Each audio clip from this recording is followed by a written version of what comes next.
Daily entry கிடையாது, only perfect entry மட்டும்தான். நீங்கள் ஆப்ஷன் மார்க்கெட்டில் சக்ஸஸ் பண்ணணும் அப்படின்னா உங்களோட என்ட்ரி கிடைக்கிற வரைக்கும் உங்களுக்கு பேஷன்ஸாக வெயிட் பண்ண தெரியணும். அட் சேம் டைம் என்ட்ரி கிடைக்கும் போது அதை தைரியமாக எக்ஸிக்யூட் பண்ண தெரியணும். இன்னைக்கு நம்ம OTM ஸ்ட்ராட்டஜியை பேஸ் பண்ணி நமக்கு 60% எஃபிஷியன்சியில் ஒரு ட்ரேட் கிடைச்சது. ஸோ டெய்லி பேசிஸில் நம்ம OTM ஸ்டூடெண்ட்ஸ்க்கு ஜூம் மீட்டில் லைவ் கண்டக்ட் பண்ணிட்டு இருக்கேன். இன்னையோட லைவ் பர்ஃபார்மன்ஸ் என்ன அப்படிங்கிறத இந்த வீடியோவில் பார்த்துடலாம்.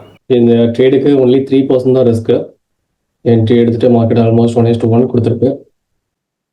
4% gain so far, 5%, 7% gain, 10% so far. Lovely. So 20% வரைக்கும் மூவ் ஆயிருக்கு. Target reached 25% so far. So maximum of quantity exit பண்ணிடுங்க, வெரி மினிமம் மட்டும் ஹோல்ட் பண்ணிக்கோங்க. 29%, 52% கெயின். ஸோ இந்த ப்ரைஸில் வந்து நீங்கள் என்டையர் குவான்டிட்டியை வந்து எக்ஸிட் பண்ணிடலாம்.